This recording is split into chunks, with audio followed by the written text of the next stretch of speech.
You're listening to The Watchers, a show where two women from opposite ends of New Jersey talk about the hottest new playground game sweeping New England, Dead Baby Lesbian. Can we play that next time we're in person? 1,000,000,000%. 1,000,000,000%.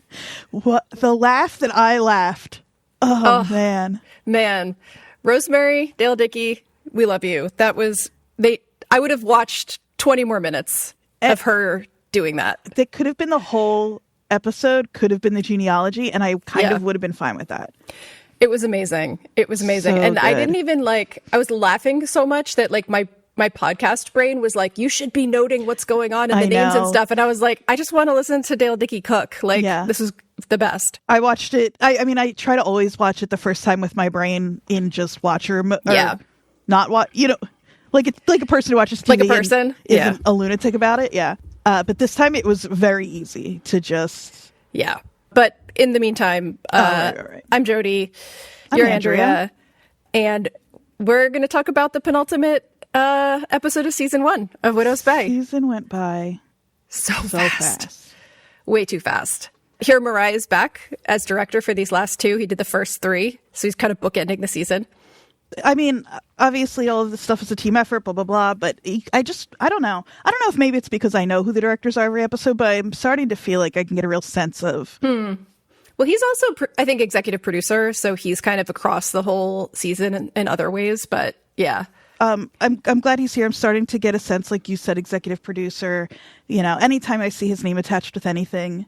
Yeah. Executive producer for The Bear. Couple episodes of Station 11, which, just as a reminder, we love. If you're new to this podcast and haven't watched Station 11, it's the best. Go watch Station 11. It's the best. What a A friend of mine was reading the book recently and hadn't seen the show yet, and I was like, I haven't read the book, but I've heard that they're both wonderful in their own ways, and watching one and reading one is not redundant. Like you could do both and really enjoy both of them incredibly. I have the book. I haven't read it yet. The things I've heard about it that I know are different are so different, just in terms of like which characters you get more of and who's not, it's one of those rare adaptations where from what I saw at the time, the general consensus among people who had read the book first was that it wasn't religious about sticking to the text of the book, but it was okay that it wasn't, because it was so good in its own right. Which is rare. Yeah, I think you've got to either. It's how I feel about covers of songs. Like, if you're going to do the straightforward cover, it's fine, go ahead. That's an impressive trick. But to make me care and make it interesting, exactly. It's got to be your own thing. So this episode was disappointingly short to me. I understand. We're also getting a longer episode next week. For the finale. It's supposed to be about 50 minutes. Which is what I asked the pit to do for us. If you're going to have your episodes be short, just save up that time for later. So thank you, Katie Dippold and friends, for this. Also, we are recording a little later than usual this week. But one of the benefits of that is that we got the news before recording that there's going to be a season 2. Woo!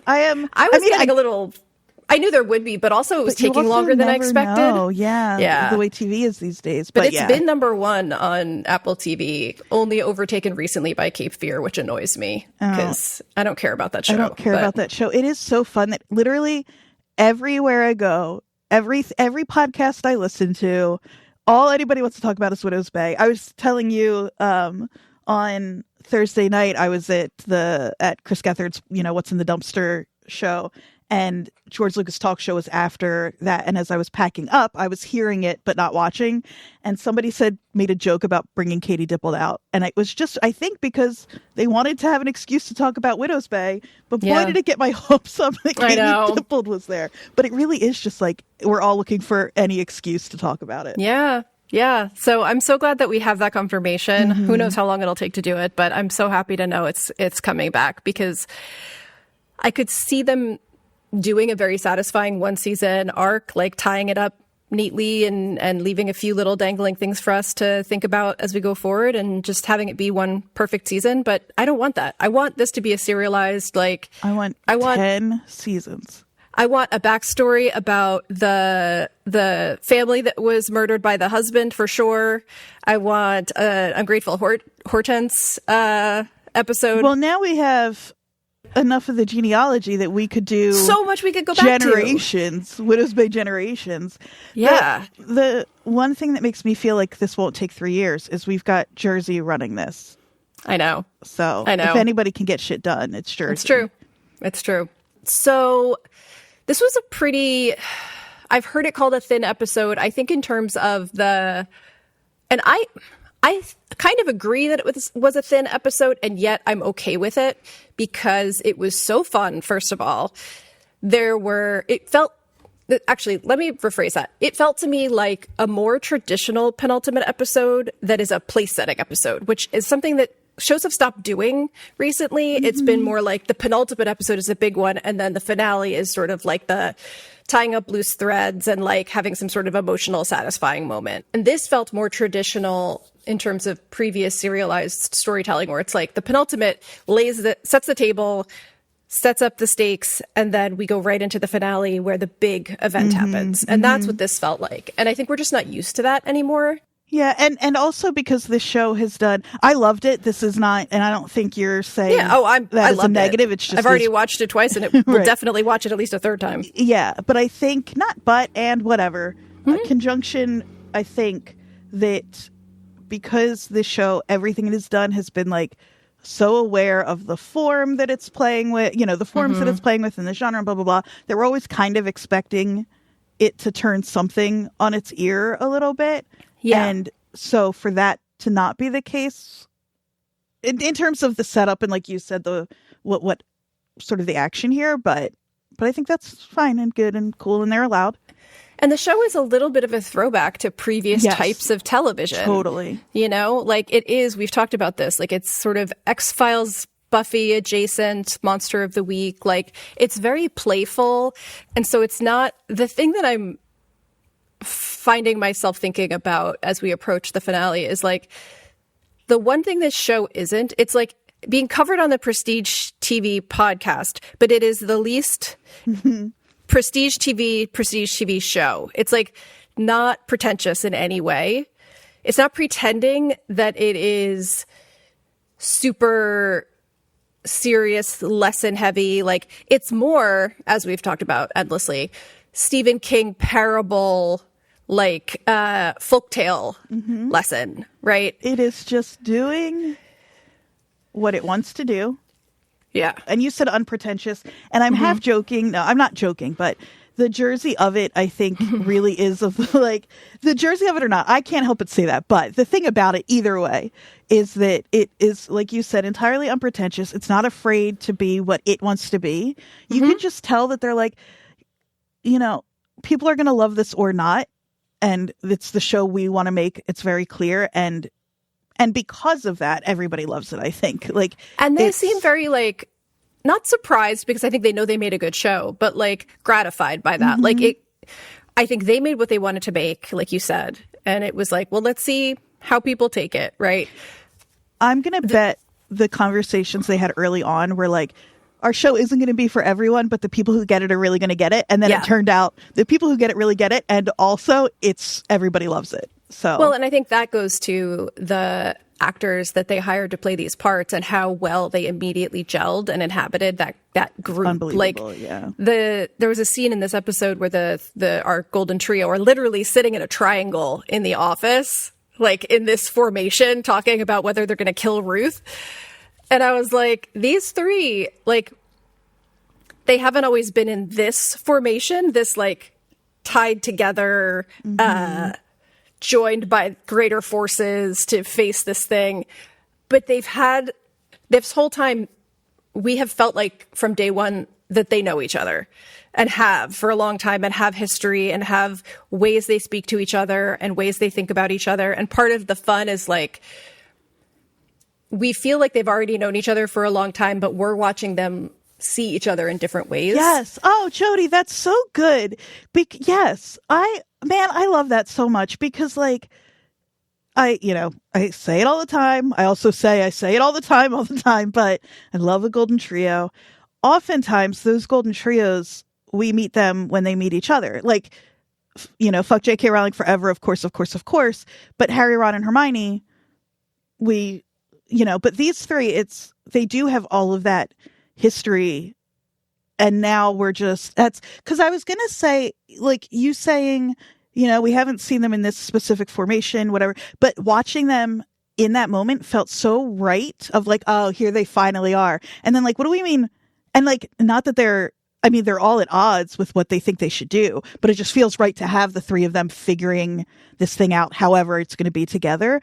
But like, finally is a crazy thing to say for three characters I've only known for 5 hours. Right.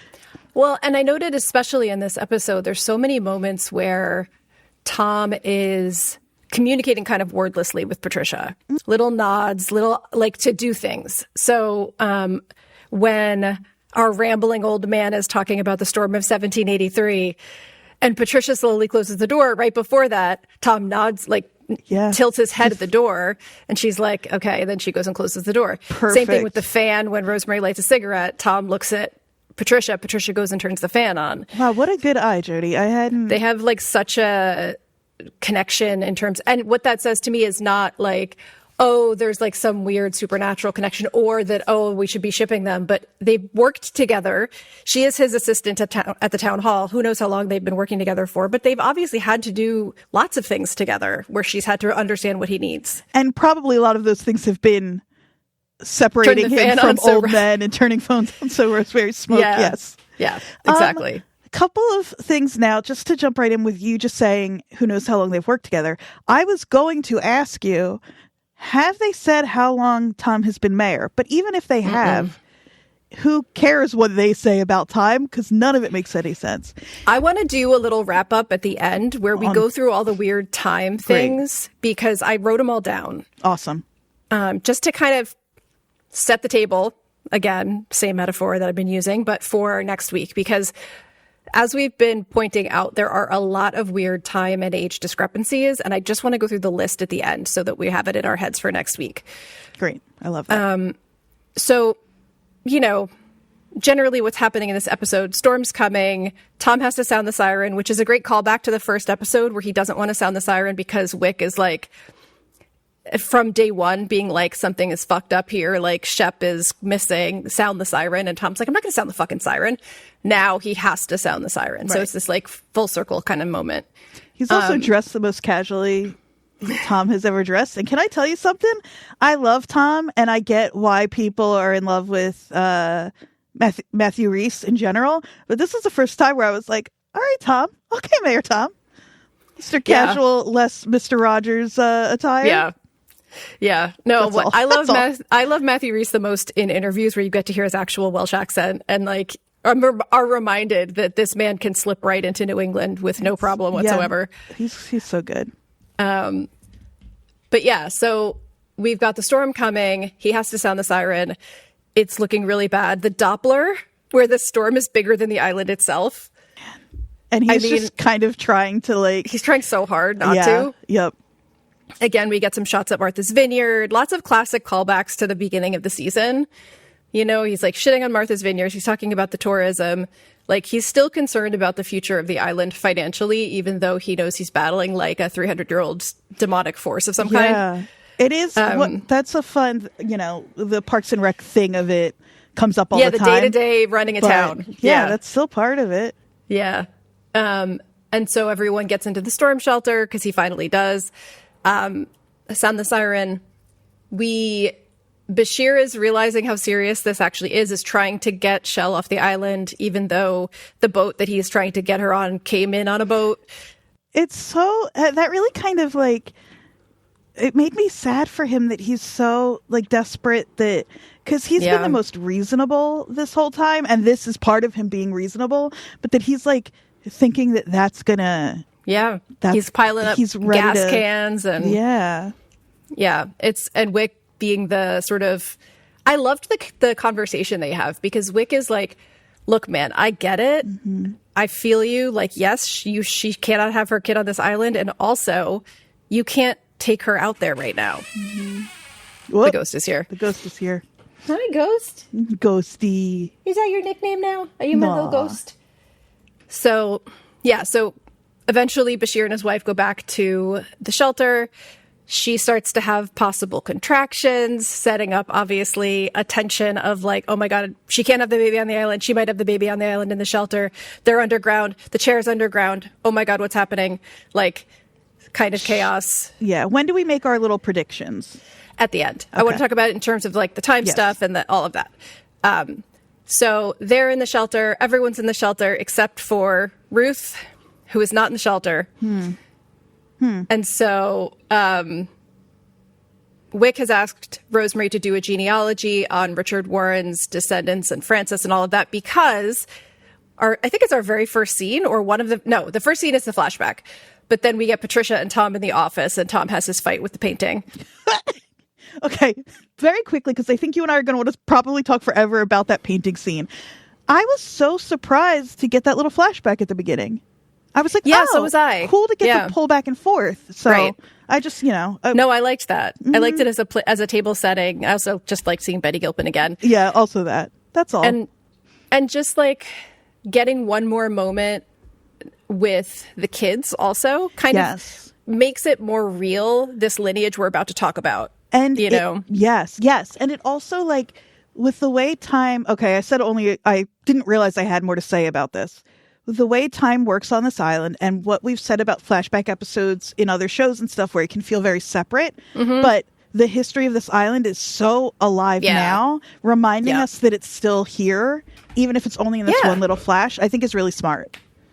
Absolutely. And like literally Richard Warren from 300 years ago was still kind of alive. Yeah. So, they're all still kind of alive in some way. Exactly. Yes. Very that. Such physical comedy. In every interview, Matthew Rhys has been like, this is the first time I've ever done physical comedy. And I'm like, you have a gift, sir. You have a gift. Thank God for this show to bring us this. I know. Also, he pulls off part of the plaster wall. I've said it so many times covering the show. Every choice made by everybody on the show, behind the scenes, in front of the cameras, is perfect. There is not a step in that choreography, in the noises he makes, in the level, in the it is so perfect. But you were saying the details. One of the things that made me just feel so like they're really paying attention to every tiny little thing is when he pulls the painting off the wall, it's literally got like plaster lath attached to it. And as someone who now lives in New England, where every fucking building, unless it's been updated by some shitty developer, still has plaster walls with lath behind it, like that just a tiny little detail. I just thought it looked great, but so they could have done anything, and most people, but then But the fact that it's I keep saying lath. I think that's the right way to pronounce it. I'm not a contractor, but like in my last apartment, there was a leak in the roof and a chunk of my ceiling fell down and I could see that plaster lath or the wooden lath that the plaster attaches to. Now, can I ask another question about that apartment? And we can leave this or not. Is that the same one? It is. That had the mushrooms growing. Okay. So this, it is. So this show really gets it. Mushrooms. Plaster, they know exactly. I didn't eat that mushroom that was coming out of my wall, though. Maybe you should have. I didn't want to know what it could tell me. But so just those little details are so specific, and like you can take the level of those details so seriously, and yet also accept, at least I can, and I think most viewers can, the fact that it just breaks so conveniently where the hand is. It's like that little tear is so specific. He has to hit it on the desk in like just the right way. And I wonder, I was thinking about that because I was like, I wonder if people are going to gripe about this. And they're wrong if they do. And I can't totally say why, other than the fact that like this show has, because like, if something like that happened on, just to keep going back to Parks and Rec, you wouldn't question it. You'd be like, oh, it's silly. Like it's the part of the show that, the part of the show's DNA that lets things like that happen. Totally. And it totally works, and it doesn't feel cheap, and it made me laugh. Yeah, and the whole scene felt like a Parks and Rec sketch because scene, because literally the painting lands on him. Rosemary's not letting anyone help him. Oh man. Then she tries to do it, hurts, says my sciatica. My sciatica. It's so good. Oh man, everything about it. And then Dale. Oh, poor Rosemary. Poor Rosemary. They've got a bond. Dale and Rosemary, they, you know, they talk about whether or not it's skin cancer, and they take care of each other. Something is up with Dale, and they do not want us to forget that. I really hope something happens with him soon, because we need Jeff Hiller to cook. We really, yes. And even the, it's Chekhov's Jeff Hiller. Right. Even the thumbnail for this week's episode was his face. I was like, oh, it's a Hiller episode. It wasn't really, but... Yeah. Before we leave the office scene, there's a few things I want to note. We'll talk about this more at the end, but that calendar on the wall is still on the July with the overturned truck. He tries to tear up the calendar, which he can't do. Right, which is funny, and also, maybe. Yeah. I also wanted to just note that Patricia watches Tom do all of this like every woman who's ever watched a man have a tantrum. Yep, just let him tire himself out. Let him finish it. Yeah, exactly, like a toddler. His exerting effort noise, that he was doing. So good. And then the other thing that I wanted to just kind of touch on from that first scene is the rambling man who talks about the storm of 1783. That is the year.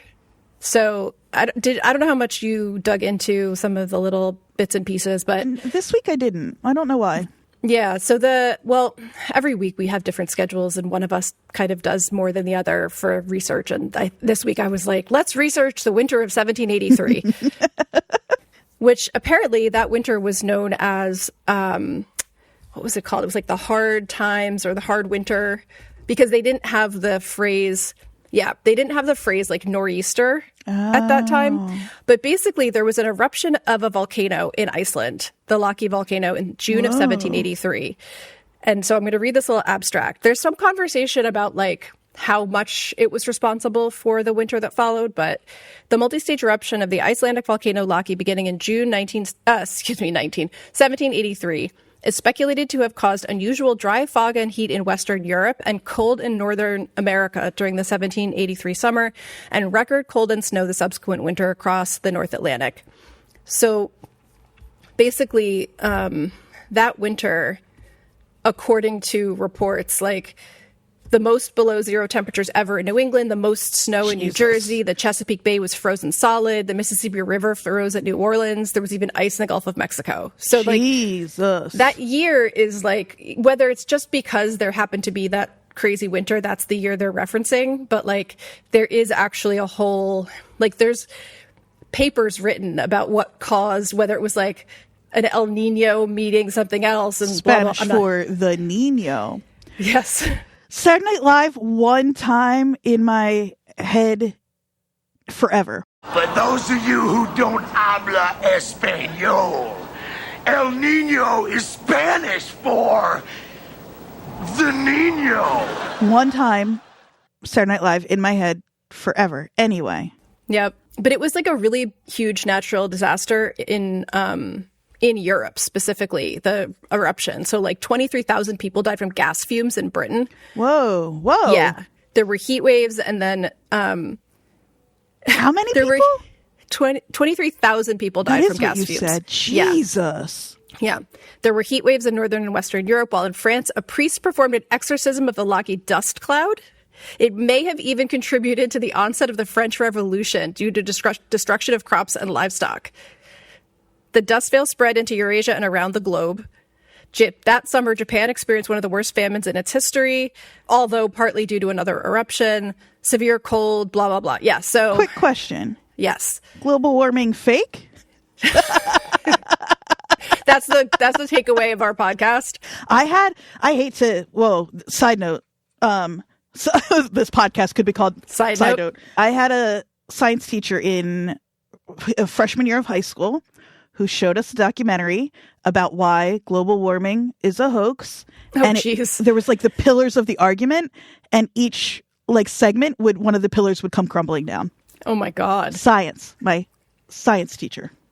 Wow, that's the South Jersey, North Jersey divide right there. Yeah. You wouldn't have any climate denial in North Jersey. No, I can't even argue that. That's so funny. Lunatic. Anyway. Okay, so that was what I wanted to just mention in that office scene. We get our beautiful presentation by Rosemary, and then they have their meeting. Long. It's over 7 minutes in a 31-minute episode. And I was wrapped. I'm obsessed with the fact that they did that. I was wrapped the whole time. That is a baller move. Like, we're going to give you a short episode, and this much of it, 7+ minutes, is going to be this woman talking with an overhead projector. And just to really, like, it was so funny, and she was so perfect. And also, they have this being so secluded, the fact that they can. Oh, and I went back, started watching from the beginning, of course. And they mention, I forget exactly what, but there's a mention about Rosemary and the island's genealogy in episode 1. Yeah.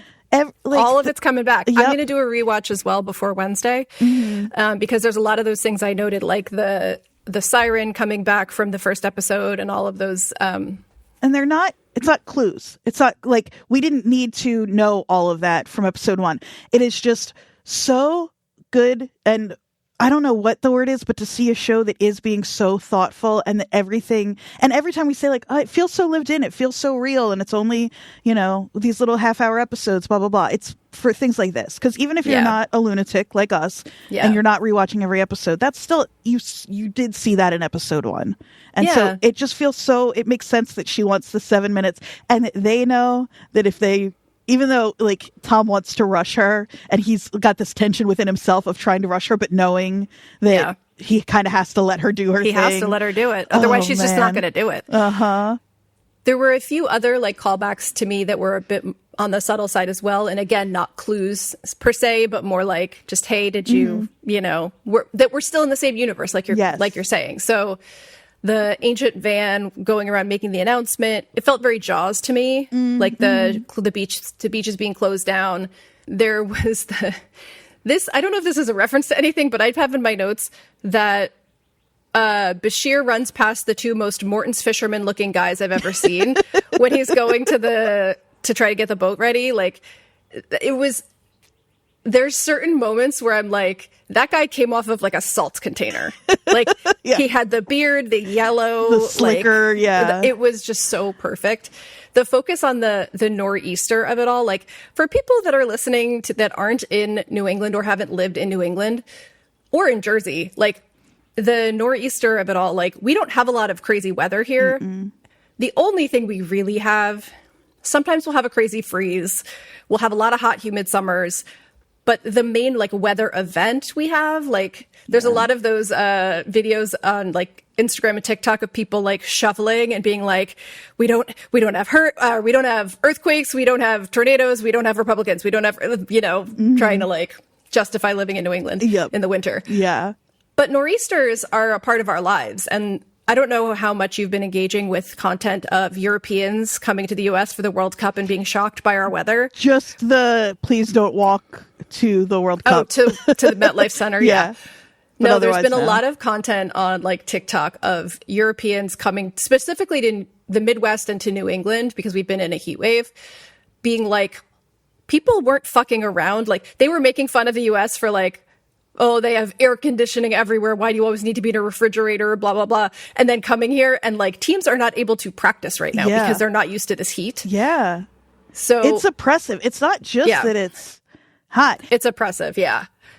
And I saw, so there was a TikTok I saw like a day or two ago of a guy who was staying in a hotel, and they had closed the pool because of lightning strikes, or like the possibility of lightning. And that's something else you don't think about growing up in New England. They don't have lightning literally in England? No, I saw a meteorologist make a TikTok about this. There was a map of all the lightning strikes. There is like a tiny percentage of the amount of lightning strikes in Europe, in like the UK versus the US. They Fascinating, have them, but they're just not so much rarer that it's just not a thing that like you wouldn't be able to swim, because it's like because the odds are so small. Like the number of people that die from lightning strikes is like 100-fold in the US versus what it is in the UK. That's cool. Isn't that crazy? I mean, it's terrifying, but whoa. But so all that to say, like, this crazy storm of the century thing is very New England and very like New Jersey. There was some hurricanes in Jersey where I think I talked about this on New Jersey of the World, like during the 96 one, like all of 17 flooded, and my friend Andy and I got stuck in a parking lot on Route 17 that happened to be across from the Suburban Diner, which was the only thing that was open. And so we waded across the highway and froze in our wet clothes in the middle of the diner for hours, waiting for the water to go down enough and for the car to dry out so we could drive again. And I think we all have our versions of those or those experiences that I guess it has never really occurred to me that those are unique to this area. That's so funny. Right. Well, because every part of the country has their thing. And in the Northeast, that's what we've got. Like, I live in Rhode Island now, and there's a huge list of hurricanes that were incredibly damaging here. So, like, in 1938, there was the Great New England Hurricane, and there were storm surges of like 14 to 18 feet. Downtown Providence was underwater up to 13 feet. Like, whoa. Yeah. There's a hurricane barrier in Providence between like the beginning of the Narragansett Bay and the Providence River that was built because of these really damaging nor'easters and hurricanes that came into the city itself. There's multiple times. 1954, Hurricane Carol, storm surges of up to 12 feet in downtown Providence, 95% of telephone service down. Jesus. Yeah. And so, like, yeah, hurricane. There's just a huge list of all of the times that Providence was, like, decimated before they built that hurricane barrier. I'm looking at jerseys now, too. Fascinating. Great. Now I can't wait to become and of an course, expert Sandy is the big one recently, yeah. But I mean, like, our shoreline is totally different because of I was going to say the last line of the blurb on Hurricane Sandy in Rhode Island is, however, the shape of Rhode Island beaches were changed dramatically. So all that to say, like, the specificity of a bunch of people walking into a storm shelter and Tom being like, now you're real New Englanders if you've had your first nor'easter, is kind of a, like, funny way to frame it. He also says he heard it's hitting Martha's Vineyard really hard. Man, I love all the shitting on Cape Cod. One-sided rivalry. Yeah. Like, Martha's Vineyard doesn't even know Widows Bay exists. Right. It's and very we know good. that Widows Bay is not a real place, but I do like to think of comps for it, right? And so it's not Nantucket. Nantucket is one of the furthest, not the furthest offshore island, but it's certainly further than a lot of, it's more isolated and more hard hit by hurricanes and more like, kind of an outpost where it has its own culture. But it's become such a tourist destination that some of that has been kind of flattened, especially in the summer season. I know this because I almost married somebody that grew up there. But I looked up because we get I don't know if this is the first time we've heard this, but in this episode, they mentioned that the island is 40 miles off the shore, which is very fucking far. Yeah, I don't know if we've... Yeah, the furthest island off the shore of the East Coast that is inhabited is Matunicus Island off the coast of Booth Bay Harbor in Maine. I looked this up because I did live in Maine for a while, and I think I might have mentioned this, was working in AmeriCorps, and there were people working on the islands. And a lot of these islands have, like, a lot of needs that need to be met by people from the mainland because they have such limited resources. The furthest island offshore of New England is Matunicus Island, which was founded in the mid-1700s and was a site of a conflict between the settlers and the native Penobscot tribe. So it's referred to as an island plantation, which, yeah. Well, Rhode Island, I think we finally got, and Providence plantations taken off of our state name, but it took until like a few years ago. Jesus. It's been on the ballot many times. But anyway, side note. That's, again, the name of our podcast. This island is only 2 miles long and 1 mile wide. It's approximately 20 miles east of the mainland, accessible by state ferry service from Rockland or by air taxi. It's a Rhode Island. It's a year-round island community and summer colony with a population of 53 at the 2020 census. God. Yeah. I love these little nuggets of info about it. In 2016, it was featured by Smithsonian Magazine, the library was founded in 2016. In 2022, it was featured by Smithsonian Magazine for buying books banned by other organizations in the United States. Hell yeah. Cool little island. The library is run by volunteers and partially funded by the Stephen and Tabitha King Foundation. Oh, man, that's cool. Mm-hmm. If you found out that the library at Widows Bay was partially funded, the library on Widows Bay was partially funded by Stephen and Tabitha King, you'd be like, yeah, that checks out. I wonder, do you think Stephen King exists in this universe? Oh my God. He's like the like spectral benefactor of the island. Yeah, like, right. The other thing I want to mention briefly. He looks like he could be from Widow's Bay. I know. So I just want to put a pin in the fact that in the very first episode, we hear that 43, no, 42 people landed on the island, and that there was no one here. It was completely empty. Except for the teeth. Except for the teeth, right. But none of these islands were completely empty. Right. Matunicus Island in the mid-1700s, it became a site of conflict between the Penobscot and its first European settler. Ready for this name? Ebenezer Hall. Ebenezer Hall. Ebenezer Hall would have been my next guess. I could have gotten to Ebenezer Hall. You could have. I'm sorry. I should have let you. From this article, Hall was disruptive, even burning the land for his pasture that the native, that the Penobscot tribe had been using.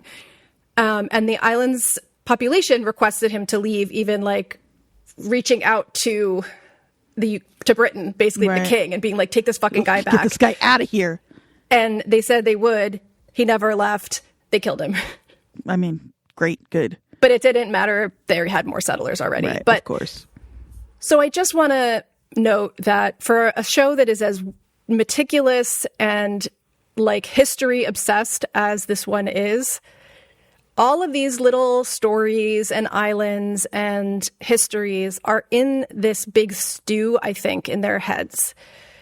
And so I guarantee one person on that writing staff, at least, has Googled what is the furthest island offshore from the East Coast and read about Matunicus Island. So I just would like people to remember that all of these folk tales and stories are in some big mashup in a writer's room somewhere. That's right. Which is how they exist for all of us too. It's like how many times, I'm sure we've done on this podcast, where you start to tell a story that you think you know because you've heard it so many times, and you're like, I sort of remember, and it's kind of like this. ADHD, but it's a little bit of both, I think. And so like the show has that running through it too. So like not which is to say, we're not saying so they're definitely referencing this specific thing, or you can predict this thing, just that like it's in the blood. Yeah. And so a few things I want to talk about. One is the Scooby-Doo moment of like the back and forth to the lighthouse. I know you said this in a text to me that you could have watced an entire at least episode 10 more back and forth trips. I thought we were going to get at least one or two more. I know. But I would have. Yeah. I could have watched an entire episode of just that as well. So And funny. I mean, shout out to Jeff Hiller, who has been given very little so far other than background stuff to do. But in the moment where Garrett is in the town hall and Tom is on top of the lighthouse, and Garrett starts to go back to bring the starter back to the lighthouse, and Tom shouts over the walkie-talkie, Dale, stop him. Dale does the most Scooby-Doo ass double take. Perfect. And it's from a distance, so it's just his body language. It's so good. I mean, it's like, was that scene written and then they were like, we need Jeff Hiller's body for it? He's like perfectly shaped to deliver that motion from far away. Yes, he's very shaggy in his body language. Very shaggy. I love him so much. Jodie, I love him. I know I say it all the time, and I know I say it all the time, and I know I say it all the time. But he's the best.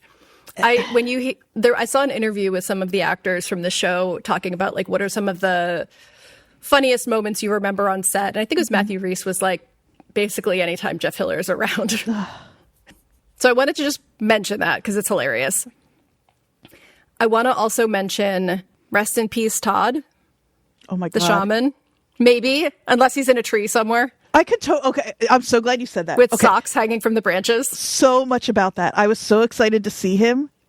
And losing him so fast was so fucking funny. My guess is they, like, I don't know, you've got Chris Fleming, why not use him for that? But I could see him coming back totally fine. But I need these with those fucking socks. I died. I shout laughed. I laughed in a way it was so surprising. Yeah. And then, but also so perfect. And he's still calling him Wick. Wick! He's still confusing the two of them. Perfect. Short for Wyckoff. Short for Wyckoff, yeah. No, that scene really got me. And the fact that you texted me after you saw him, but before he got taken by the tornado. Timing. The timing was great. I was like, okay, here we go.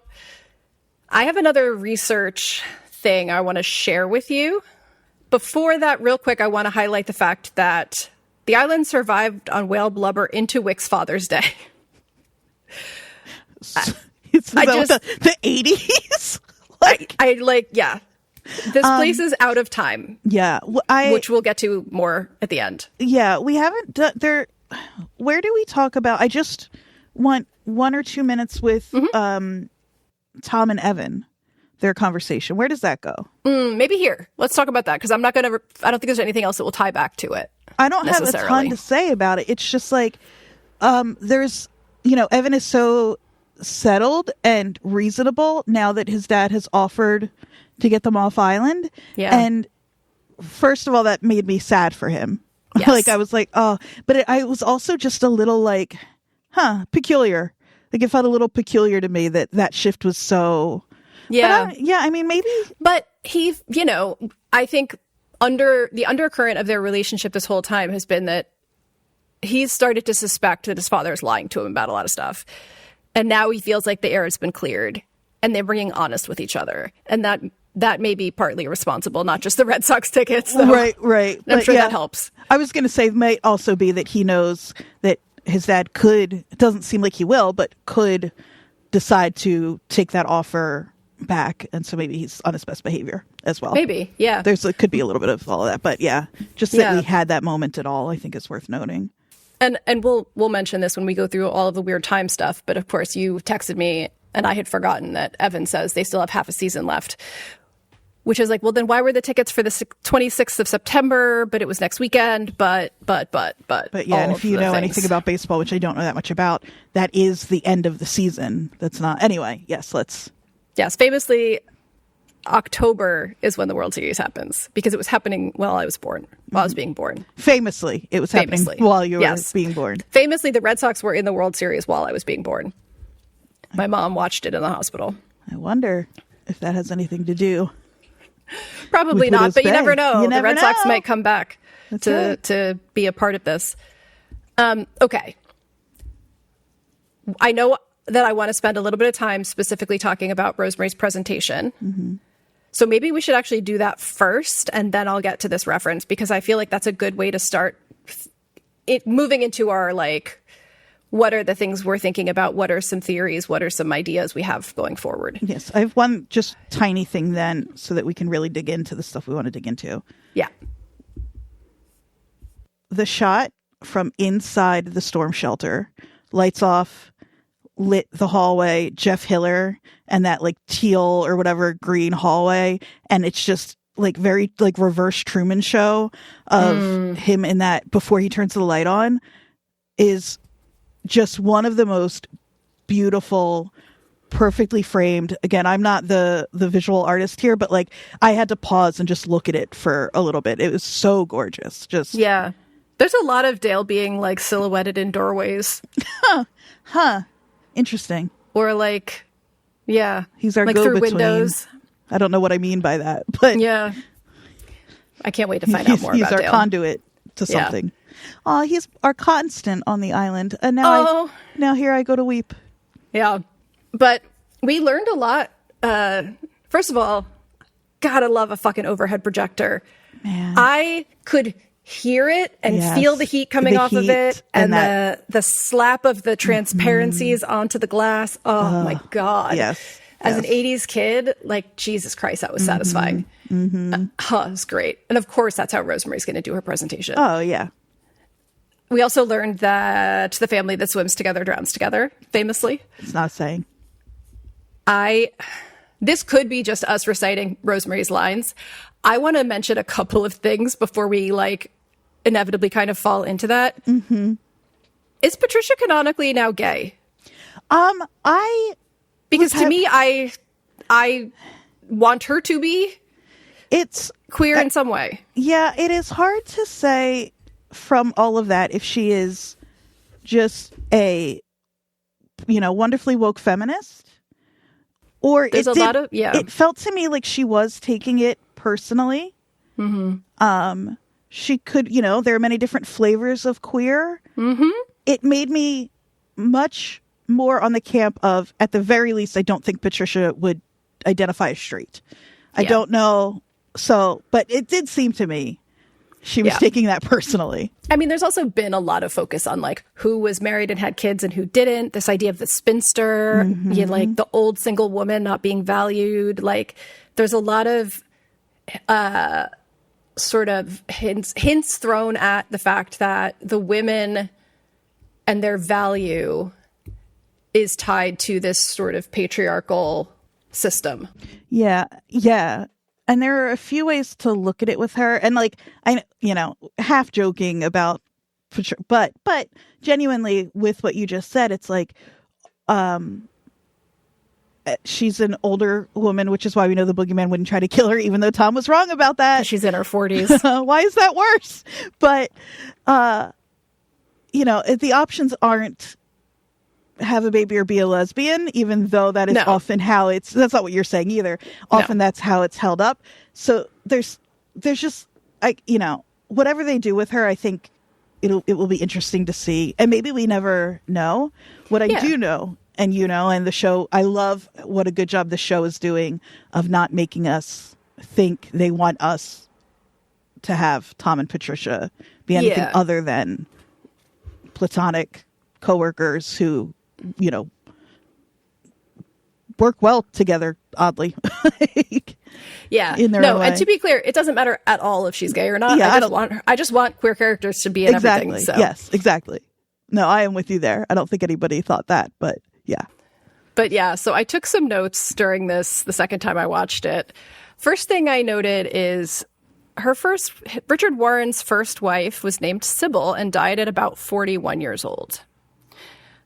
Interesting, if maybe, I don't know, the name Sybil can mean prophetess or oracle.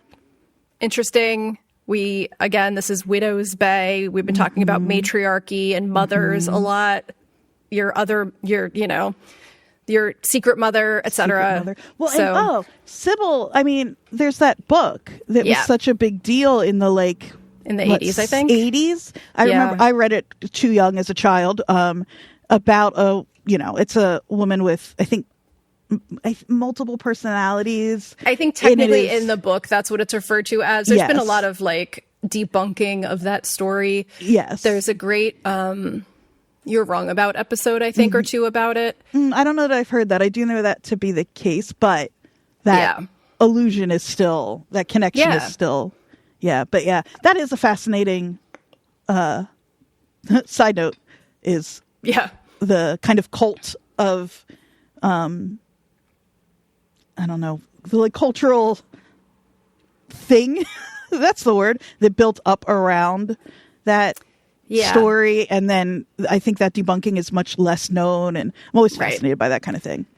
Yeah, and I don't remember exactly what the podcast got into about it. I did listen to it, but again, things go into my brain and leave so fast. Yeah, and I don't know how much, it really it's is not at play here, but I think it's just interesting to note that her name was Sybil and that it has some meanings and that it's a culturally Shepherd, of course, spelled differently. It's a culturally significant name in some ways. Exactly. Bad moms, I think, just bad quote unquote witchy. Moms. Yeah. There's also a Sophia the Heretic in here that I noted. A lot of the things that we get in this are probably meaningless. They're a lot of names. A few things that stuck out to me. Who's Sophia the Heretic? Jonathan is a healthy baby boy. When he grows up, will not be shooting blanks. There's a great murder mystery, but Rosemary doesn't have time for it because of Tom. But, it was the husband. Tom wants to do. There's also Clarabelle, who really thinks she's something. What? I love Rosemary, what are you attached Rosemary is to all of these people and knows so much about them. And then of course we get the big reveal that it is Ruth. I was so happy about this. I was because thrilled. Evan was too obvious, but I was leaning that way because it made sense. Yeah, exactly. We end up with a trolley problem, right? We've got kill Ruth, save the island, let her live, doom hundreds of people. Right. Now, when we get to the end, we can talk more about this. I think this is a false dichotomy. I think it's about the morality of the choice for them and not about that this is either going to end it or not. Totally. I don't think it's going to end it, even if they kill Ruth. There's going to be another. It's either not going to be about the genealogy at all, and Richard Warren doesn't know what he's talking about because he was just like a guy. Whoa. I did not even occur to me. Yeah, like, why are we believing this one old dude? I never believe old dudes. Now suddenly I'm believing an old dude? Right. Great point, Jodie. Patriarchy gets all of us. Wow. Andrea. So it's either that or there's another descendant, but like the another descendant thing can only go so far without it becoming boring. I was trying to work through that with Ruth. Are we here? I think we're kind of there. Yeah. I mean, like, the only other thing I wanted to mention in this moment was the phone call from Mitch, who says it's all going. And I'll talk about what I think that means when I talk about the reference that I want to bring up. But I think we're there. I think that, like, I think when we get to Ruth, it's not going to be what we're thinking it's going to be. Like, it's not going to be Tom walking in and having to decide whether or not to just kill this old woman. There's going to be something else going on. There's more going on with Ruth. I don't know that I think it's that she has... I mean, it could be. It's just thinking about motherhood in this. Side note, I just read a great book called Heather by Caitlin Mullen. It's set in the Pine Barrens. Right, yes. It is I keep meaning to write this down and order it. If you are a mystery genre person, if you are like a cold case person, you will really like this book. But even if you're not, that's not necessarily a genre I flock to. But it is very much about women and motherhood and generational trauma and like what women are put up against. And also it's set in the Pine Barrens, so I love that part, and it gives you that same and part of it is set in the 90s and part of it is set now, so it's got, I would say, if you're looking for something to read in between Widow's Bay seasons, I recommend Heather. The reason I'm bringing that up here is there are so many ways we have talked about women and motherhood and patriarchy, and I think one thing we haven't covered on the show is quote unquote illegitimate children. I am one, so I can say that. And so it, wouldn't be totally out of the realm of possibility, especially with how old Ruth is, for her to have had a child that nobody knows about. But then I think Ben Evan's mom's secret mother. That's what I was just going to say. Yeah. And then I don't know if it's boring or a double cross to be like, Evan still is the descendant. We had this pause along the way. Yes, everybody has a secret mother. Yeah. Who's to say Ruth isn't Lauren's? Lauren's secret mother, yeah. Because we know Lauren's from the island. Yeah. And I do think, we talked about it before that, like, even if, I don't know, it seems to me like even if the killing the last descendant is a way to break the curse, I just have a feeling they're going to come up with another way. They're going to do some research. Like, we've got Jerry deep in the books, like she's deep in the stacks.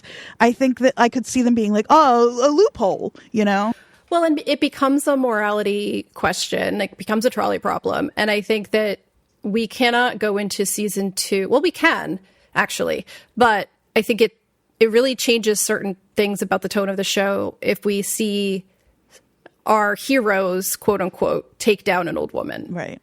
And so that's why I don't think that unless there's they get there and Ruth is like conjuring, she's standing around a pot of herbs something. That rules. I'm glad that you said that's exactly the image I was picturing. Is because they all somebody go in, is organizing sacrifices while Richard Warren Warren is underground. Yeah. Like, and somebody oh my God, Jodie, and somebody, it seems to be somebody let the boogeyman. The boogeyman. Somehow. Why is Ruth so tired? I mean, she's a million years old, but like she's got her naps. She's hardly ever.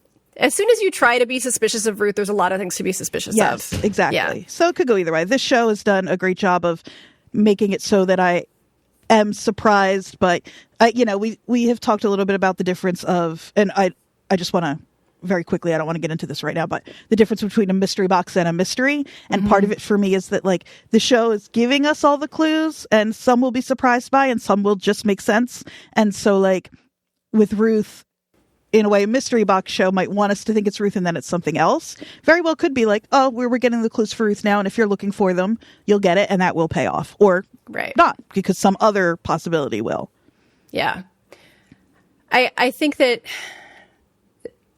my instinct is that this is not going to go the way that it's being set up to go. Well, I don't know what way it is going to go, but I think that it's not going to be a straightforward, like, Tom puts on his hood like the Grim Reaper, goes to Ruth's house and has to decide whether or not to kill her. Maybe that is what's going to happen. But to me, it feels like there's going to be another twist. It would be so badass if they all agree. Okay, here's my prediction. They all agree it has to happen. Trolley problem, like you said. Wick is, to some degree correct. Although I love Patricia's question of like, do you want your son to grow up in a place like this? A place that would do something like that. Yeah. Well, that's going to bring me, Yeah. Go ahead. Finish your thought, because I'm now itching to get to my reference. But they all decide, we're going, we have to do it. You're right. It is morally like awful and we're going to have to deal with it. But trolley problem has to happen.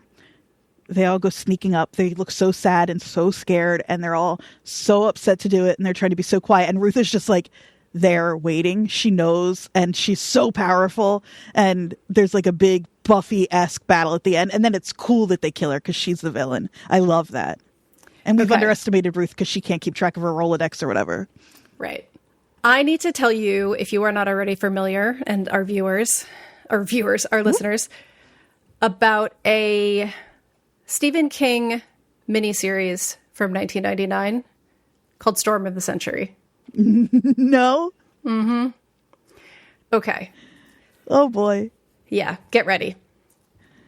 This is going to be a bit more of me reading than I or anyone else would like, but I need to read to you the plot of this story. Yeah, it was a 3-episode miniseries that came out on TV in 1999 that I will be watching in the next couple of days. It is set on the fictional Little Tall Island in Maine, also where Dolores Claiborne takes place, during a blizzard that cuts off the ferry-based island community from the mainland.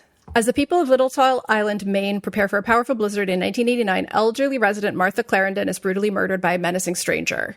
Town manager Robbie Beals investigates, and the stranger terrifies him by relating shameful secrets from his past. The idea is, stranger comes to this island, knows secrets about people. He starts sort of like manipulating them into committing suicide, murders start happening.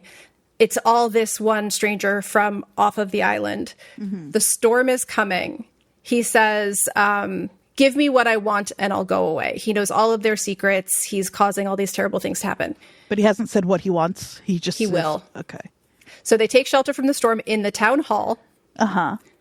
So Mike is one of the main characters. He's a supermarket manager and part-time constable who arrests the stranger. And basically, Mike has a dream that the townspeople walk into the ocean and drown. I'm just highlighting the things that are interesting to us specifically. The Sometimes next day, people just wake up in the sea. Yeah. The next day, this stranger causes 3 residents to vanish while everyone is watching the lighthouse collapse.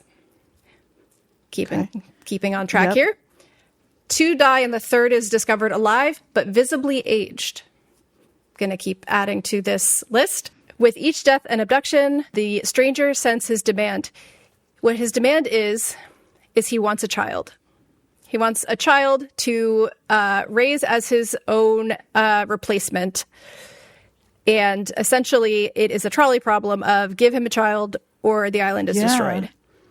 Huh. Do I want to know what they do? Sure.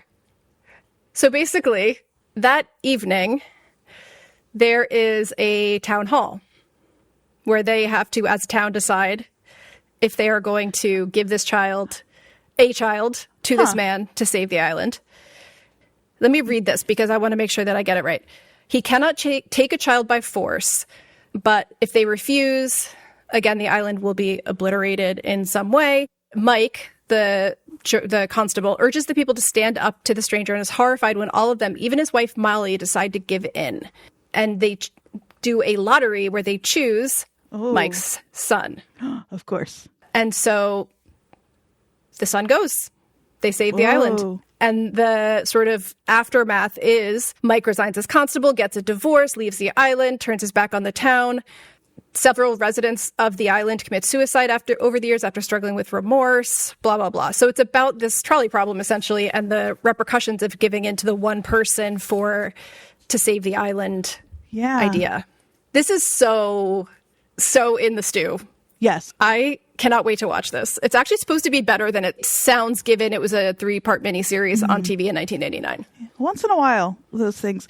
I wonder, it hadn't occurred to me, we've seen at least one town hall during Tom's mushroom trip. I wonder if I don't think they will, but it would be interesting to see what would happen if they put that in front of the townspeople. Yeah. Yeah. And then maybe Tom says, when I turn around, everybody close your eyes, so that they can vote anonymously. Ooh. Oh my God, that's so good. Right? That's what it said on the board, right? Yes. Oh, that's so good. Yeah. So basically, there's just too many connections. It's literally called Storm of the Century. Yeah. Yeah. You can't. Yeah. It is a trolley problem, Storm of the Century. Also, so when Mitch says it's all going, I think he's talking about the lighthouse. There's a couple of reasons I'm focused on this. Number one, we keep getting shots of it throughout the season. We've got the back and forth with Garrett. And so far, it's only been for comedy's sake. Right. Also, all of these crazy stories we heard from Wick in the beginning of the season where we were like, oh, crazy Wick. One of them was the former mayor that turned the lighthouse off so that the SS Mary would crash because he coveted the captain's 16-year-old wife. So what happens if the lighthouse goes down during a storm? Right. What crashes into the island? What lighthouses aren't just there for decoration. Yeah, they actually especially have on a an purpose. island like this where in the middle of a storm. Mm-hmm. So I just want us to kind of put a pin in that as well. So maybe the last thing that we should do is talk about all the weird time shit. Yes. Just to see what it all looks like together, right? I don't think we're going to come up with some crazy spot on theory, but I just want, because it's all been in the background so far. And I don't know it is so obviously part of the show. We clocked it early enough that I wasn't sure if it was us just being, but it's obviously happening. Right. But I don't know that it's pointing to any solution for anything yet. Exactly. But it is worth clocking. So there's a couple throwing some pins in the corkboard. Yes, exactly. So there's a couple of overarching things. The aesthetic of the island, the fact that everything seems like it's stuck in the 90s in terms of the way the TVs look, the broadcasts looking old, even though theoretically that shouldn't be the case. Right. Then we get into the specific stuff. So Richard Warren still being alive after 300 years. Little detail. Yeah. The boogeyman still being alive sealed into the basement of the house in concrete. Then there's all the weird age stuff. So Shep having 37 on his, license or his ID. Patricia's biological age being 28. Yep. Sarah Warren says she is 4 and 10, which would mean she's 14 technically. Oh, that's not 40? But it would 4 and 10. Trust me, there's a huge argument about this in Reddit. Okay. About what it actually means. All that to say, in Rosemary's genealogy chart, she dies at 26. Oh. Well, that's no matter what which makes no fucking sense. That is not 4 and 10. Exactly. So, makes no sense. The comments Patricia made about Shell being 40, all the Red Sox stuff with the games and the dates, the calendar with July having the truck crash on it. Apparently that truck is called a wolf truck of some kind, which is a funny joke with all the wolves in the wolves. Okay. But still, the fact that says July, September on the tickets, all that stuff. He's ripping up the calendar. There's all these calendar references. One thing, just as we're the first thing you said of everything seeming but it's not just a matter of, this island, when you cross that border, you're back in the 90s because right. Dale has a street, there's that thing where he's Spotify. Yeah. He's not paying for premium. Exactly. Yeah. It's a lot of it's a big jumble essentially of weird time shit. So I just kind of wanted to identify a lot of that stuff together. And man, so do that I love we weird could time shit. Yeah. Yeah. And so the other one that we haven't mentioned in a minute is when the B&B guy whose name I'm blanking on, who's played by Neil Casey, goes into the room, and then he feels like he's been there in there forever, but it's been 10 minutes, right? And all sorts of stuff has happened. Side note, I just watched an interview with Katie Dippold and Matthew Rhys, and where she said that he's an improviser, and apparently he's super funny and committed to weird bits. And so one thing he was trying to do was, in the 2 weeks between when they filmed the beginning of that scene and the end, he was going to try to either gain or lose a lot of weight so that when they opened the door, he looked significantly different. Oh, man. Apparently it didn't really work, but that's so funny. Yeah. So like, and they keep mentioning various years and things that happened in very different years, the 1783. There's a whole list of them that Jerry talks about at the Historical Society. So I just think that like, it's not enough to put together a solid theory, but yeah, this isn't as concrete or specific, but that they went to cannibalism so quickly is like, was it 4 really days? Right. 4 Did days? they think they were in there for 3 months, but it was 4 days, right? Yeah. Like him in the hotel room. A lot of the dates didn't make sense on the genealogy chart. Like a lot of the men didn't have death dates. There was. I was curious about that. I looked at it this morning. Not enough for me to be like, oh, there's a trend. It could just be that genealogy is spotty because it's spotty. Like records are what they are. Are all of the men without death dates ones who were part of this? So far, the ones I saw were Richard Warren and Barnabas, the husband of Frances. I didn't look much further than that, but yeah. Maybe it's Richard Warren, Barnabas, Boogeyman, like. Yeah. I also noted that Rosemary said that Sybil and Richard Warren lost their first 2 boys when they reached the island. No explanation of how. Their death dates were 1681 and 1683. Don't know if that matters at all, but. And she says lost specifically, right? That could mean anything. Yeah. Dead baby lesbian. So good. So those are all the things that I am kind of keeping in the back of my mind for Wednesday. I am going to, because these episodes are so short, it's actually like not that it would be a chore anyway, but like it's not as much of a commitment to go back and rewatch. So I'm definitely going to do that with the viewpoint of what we now know. I'm also going to probably try to watch that Stephen King miniseries. Yeah, I think I will too. I don't know. I mean, every reference that we bring up, it's not like one of them is going to be the clue that unlocks everything because everything is in a big stew, like we said. But all of it's interesting to play around with. Exactly. I think my last Ruth comment is there is one thing else that adds to the theory that Ruth is actually like Evan's grandmother, which is how much she has watched him. Yeah. That Tom like leaves Evan with her all the time. Like you would with a grandparent. Yeah, even if Tom doesn't realize that's what he's doing. Yeah. So I cannot wait. And also, I am going to be devastated. I know. When this is over. I know. At least we know it's coming back, but it's definitely coming back. We know right after, like the next week, basically, the bear drops. So we'll do something with that. We've got stuff coming up, but I just have had such a good time. It's been such a blast. Show. Yeah. But yeah, I think we got it. We covered it. We did it. I think we did it. Done. Yeah. Listeners, just for a little timeline's sake, we are recording this on Sunday. I'm going to try to edit this as soon as Jodie and I say goodbye. So hopefully it'll be up Monday morning. If not, end of day Monday. So whenever you're hearing this, I just want to check in so you all know that I am aware. Yeah, both of us actually had like a bit of a weekend of good and bad and weird things going on. Yeah, and exactly. So it pushed us back a day or two from when we wanted to record, but but we're working on it. I want to thank very much our listener Allison, who emailed to let me know that episode 8 was episode 6 and 7.